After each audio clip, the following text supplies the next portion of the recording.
Hello and welcome.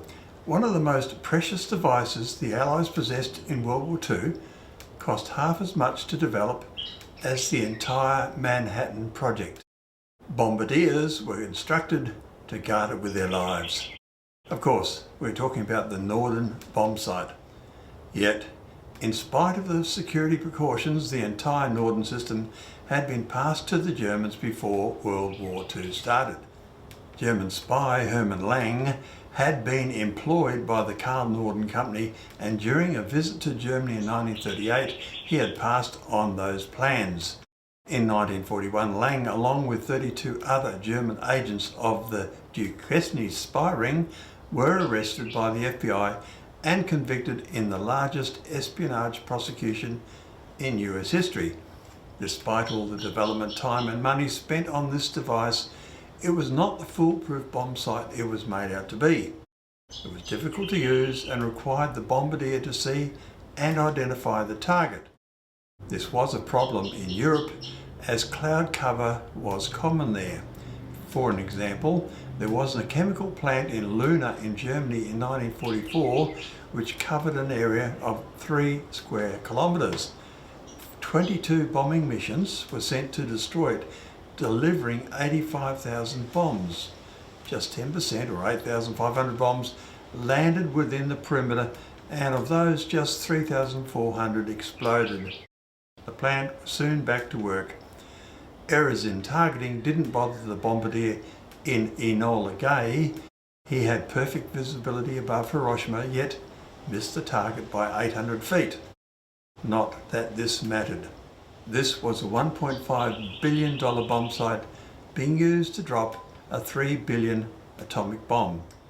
The Norden bomb sight was designed by Karl Norden, a Dutch engineer educated in Switzerland who immigrated to the US in 1904. In 1911, Norden joined Sperry Gyroscope to work on ship gyro stabilizers, and then moved to work directly for the US Navy as a consultant. It was said that he was a committed Christian who believed that an accurate bomb sight would help destroy a target with minimum collateral deaths. The Norden bomb sight consisted of 2 primary parts: the gyroscopic stabilization platform on the left and a mechanical calculator and sighting head on the right side. They were essentially separate instruments connected through the sighting prism. The sighting eyepiece was located in the middle in a less than convenient location that required some dexterity to use. An aircraft's speed, height and heading were inputted. During development, in December 1927, the United States Department of War was granted permission to use a bridge over the Pee River in North Carolina for target practice, as it would soon be sunk in the waters of a new dam. The US Air Force, flying Keystone LD-5 bombers, attacked the bridge over a period of 5 days, flying 20 missions a day in perfect weather and attacking from altitudes from 6,000 to 8,000 feet. After this massive effort, the middle section of the bridge finally fell on the last day. However, the effort as a whole was clearly a failure in every practical sense. In 1943, under combat conditions, the Norden did not achieve its expected precision, yielding an average circular air probable in 1943 of 370 metres, similar to other Allied and German results. Both the Navy and Air Force had to give up using pinpoint attacks. The Navy turned to dive bombing and skip bombing to attack ships, while the Air Force developed the lead bomber procedure to improve accuracy and adopted area bombing techniques for larger groups of aircraft. By 1938, information about the Norden had worked its way up the Royal Air Force chain of command and was well known within that organisation. The British had been developing a similar bomb sight known as the automatic bomb sight, but combat experience in 1939 demonstrated that it needed to be stabilised. It did not feature the autopilot linkage of the Norden. Acquiring the Norden became a major goal for the British. The RAF's first attempt in the spring of 1938 was rebuffed by the US Navy. In April 1939, George Peary, British Air Attaché in Washington, was invited to watch an air demonstration at Fort Benning, where the painted outline of a battleship was the target. While everyone was still searching the sky for the B-17's, 6 140-kilo bombs suddenly burst at split-second intervals on the deck of the battleship.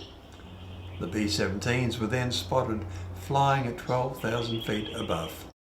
No wonder that the US Navy were concerned that giving the Norden to the RAF would increase its chances of falling into German hands, which could put the US's own fleet at risk. In 1939, a number of articles about the Norden appeared in the US popular press with reasonably accurate descriptions of its basic workings. These were traced back to the press corps at the US Army Air Corps. The US Navy was furious, yet the German spies seemed to have not picked up on this. In 1943, Curtis LeMay started a series of reforms to address accuracy.